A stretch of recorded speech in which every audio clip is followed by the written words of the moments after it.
Hello and welcome to this learning nugget about effective virtual communication. This is a short recap of the second part of the first web workshop with focus on key aspects for effective communication related to your virtual context. If you remember from the web workshop, we talked about the challenges and you worked on solutions for these challenges, and then we also talked about the key elements of the don'ts and the do's for virtual communication. Now let's have a look at that and recap that quickly. So remember, on the don'ts, do not have long monologues yourself or from others. You have to be very vigilant when you are in meetings. Never multitask when in meeting. And you can actually check on the different platforms whether people who participate in your meeting do other things at their computer. You need to look into the functionality of your platforms. Don't overload your meeting agenda. It is really refreshing for virtual meetings when people realize that they're not really pushed for getting things through or finish with half of the agenda done. That's always frustrating. And you need to be very careful in what you select for your agenda. And don't sacrifice the human connection for task orientation. There's research that shows very clearly that for effective interaction and collaboration in a virtual space, the human connection and task orientation should have, in meetings, a balance of 50-50. That sounds outrageous, but think about it. And don't assume others make the same assumptions as you do. They may have a very different history and make different assumptions. So it's always good to check the assumptions. And also, what you have sent may not have been noticed or even mentally received. So don't assume that people have read, understood, or incorporated whatever you wrote in an email. And then on the other side, really the clear do's. Now, listen to the intonation and the tone of voice carefully, because if you don't have video connection, that's the way you get richer information, what's happening, and you can hear that, what the emotional state is, maybe they're hesitant, etc. Take care of that. Now, do have member pictures available when you're just on the phone, or if possible, use a webcam when it's appropriate. We talk about that in a moment. And do listen 3 times more than normal and paraphrase. That means active listening. When you ask questions, ask short questions that people can follow you even when there is something around them that may distract them. So keep it really short. And even when you speak and when you explain something, be concise. Don't start rambling. You will see people switch off in no time. And do summarize verbal agreements in a follow-up mail. This is really important when you have a group of non-native speakers. So when you use English and you have non-native speakers, that you do a summary and you agree to do a summary. So these are the do's and don'ts, just as a short recap. I'd like to spend also a bit of time, what we did in a web workshop, said, what's important for virtual meetings?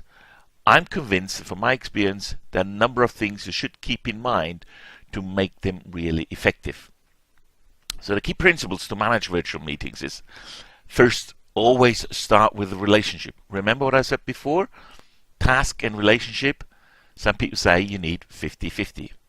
So do some small talk. Have a structured check-in. This is build relationship. This is keeping your trust going. And you ask how I am today. Pose questions like how I am today. You can include different aspects. I've done that very successfully with a number of teams where I said how I am today, body and mind. Next meeting I did how I am today, heart and mind. Next meeting I did how I'm today, mind and soul, and people really liked that one because it became personal. And the next question is, what keeps me occupied? So you notice how people come into the meeting, and also clearly, what do I need from this meeting? Create focus. So people voice their expectations, and you have an idea what the expectations are, and you can incorporate them or manage the expectations. And then really the next part, when you start going in, check the relevance of the agenda. There's even before the meeting a key part that you make sure whatever is on the agenda is relevant for the people. A lot of things can be talked about. And then when you actually gone through a number of actions, check commitments. Be very clear that people are committed. If you don't hear anything, I've worked with some people who said, if people don't speak up, they committed. Actually, no. Well, unless you like to fail with your team, then go ahead with that one. But I will really make sure that there are solid commitments in place. And at the end of the meeting, do a checkout and include feedback. So go around in the group and ask them for the key takeouts, the key takeaways, and also some point of feedback. What can we do better? Sometimes that people have ideas, sometimes not. So just keep this principle on virtual meetings in mind to make them really effective, and encourage people or motivate people to attend your meetings and actively participate. Okay, then let's have a look on how to select the best channel for the purpose of your meeting. I presented elements from a book written by Deborah Duarte, and in her book about virtual teams, she says when you select technology, you have several factors to consider, and she classifies them in primary factors and secondary factors. So the primary factors is information richness. That means how much information do you need to achieve the purpose of your meeting. And social presence, the second primary factor, is how much connection, how much relationship needs to be present to make it effective, to have a good interaction and achieve what you want to achieve. The secondary factors, she mentioned then the permanence. That means, do you need to keep records? Do you need to keep something because of proof of the meeting? Or the other part is then symbolic meeting. What does it actually mean to work with that? For example, telepresence, the high-end version. Maybe it's a treat for people to use the telepresence facilities. Then the experience and familiarity with the technology. You have to consider what is the experience of the team members around the world you invite. Are they familiar? Are they able to use the technology? And then the other one is also, do they have access to the technology? Do they have the bandwidth to use webcam, or is it actually much better for them to use the telephone? Then the time constraints. How long can actually people work on with a particular technology?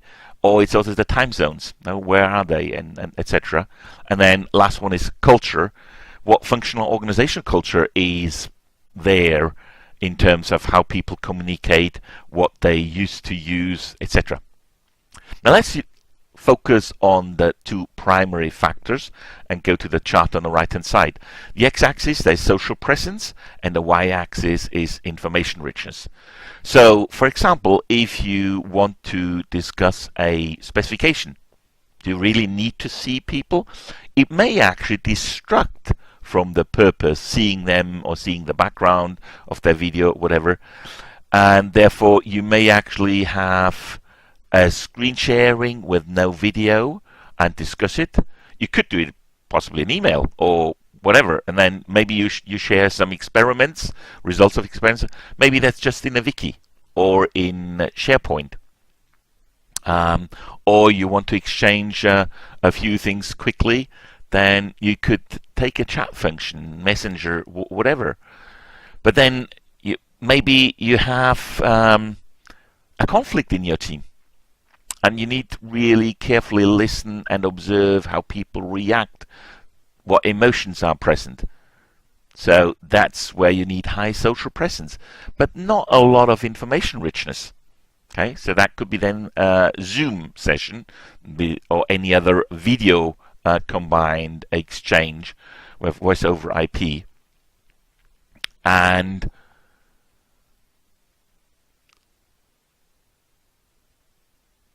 So you may have a conflict, and when you have this conflict, you need to see the emotions. You need to see how people react to that. That's very important to have video, but the information richness may be very low. Then if you have something to share, and that may be confrontational for people, it may be good that you have the full information richness, but also the full social presence. So something like Adobe Connect or whatever other functionalities, GoToMeeting, etc., you use in order to create the best outcome.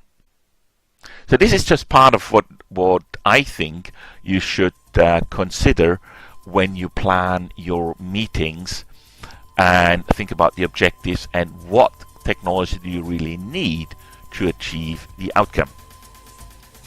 So that's it for now, and we will look forward to working with you in the next steps. Thank you very much.